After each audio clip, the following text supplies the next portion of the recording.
झूठे राष्ट्रवाद का ढोंग रचने वाली बीजेपी की असलियत अब पूरे देश के सामने बेनकाब हो चुकी है। जिस पार्टी के नेता दिन रात देशभक्ति और सनातन धर्म के नाम पर जनता को बरगलाने का काम करते हैं, उनके अंदर की नफरत और घटिया सोच अब सार्वजनिक मंचों से भी बाहर आ रही है।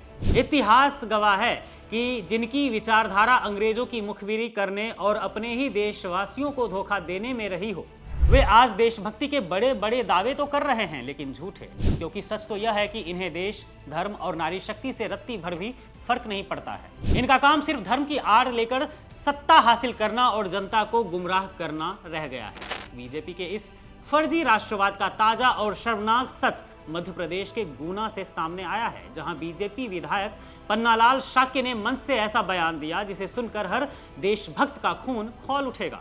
शाक्य ने सरेआम कहा कि हम वतन के लिए जान क्यों दें, क्या हमारी जान इतनी सस्ती है?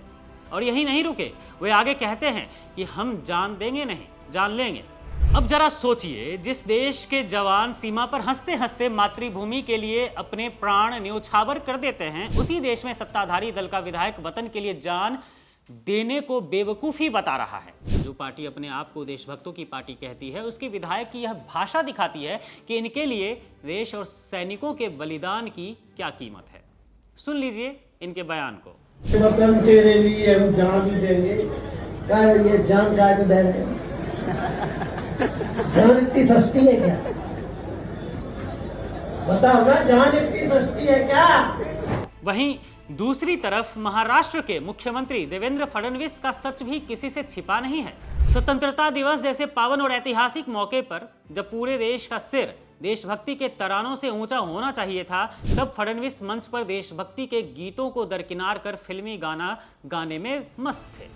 जिस मंच से देश के शहीदों को याद किया जाना चाहिए था, उसे इन नेताओं ने अपनी नौटंकी का जरिया बना दिया। यह वाकया साफ बताता है कि इन नेताओं के दिल में देश के लिए कोई सम्मान नहीं है। इनके लिए राष्ट्रीय पर्व भी सिर्फ फोटो खिंचवाने और मनोरंजन करने का एक मंच बनकर रह जाता है, और रह भी गया है। हद तो तब हो गई जब इसी पन्नालाल शाक्य ने सनातन आस्था और नारी शक्ति पर भी सीधा प्रहार कर दिया था।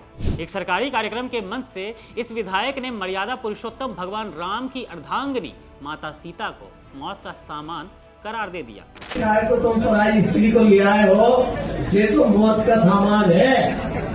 रामायण और महाभारत के इतिहास को तोड़ मरोड़ कर पेश करते हुए इस बड़बोले नेता ने कहा कि सभी युद्धों की जड़ सिर्फ महिलाएं ही रही हैं। जब मंच पर मौजूद बीजेपी की ही महिला विधायक प्रियंका पेंची ने इस अपमानजनक बयान का विरोध किया, तो अहंकार में डूबे शाक्य ने उन्हें भी नीचा दिखाते हुए चुपचाप बैठने की हिदायत दे दी। माता सीता का इस तरह सरेआम अपमान करना और महिलाओं के ऐतिहासिक त्याग को नकारना बीजेपी की सामंती और महिला विरोधी मानसिकता को साफ दर्शाता है। जो पार्टी खुद को सनातन धर्म का रक्षक बताती है, वही आज हमारे देवी देवताओं का अपमान करवा रही है, और उसके शीर्ष नेता इस घिनौनी सोच पर चुप्पी साधे बैठे हैं। बीजेपी का यह दोहरा चरित्र और फर्जी राष्ट्रवाद अब देश की जनता के सामने पूरी तरह आ चुका है, और देशवासी इनके इस अहंकार का करारा जवाब देने के लिए तैयार बैठे हैं।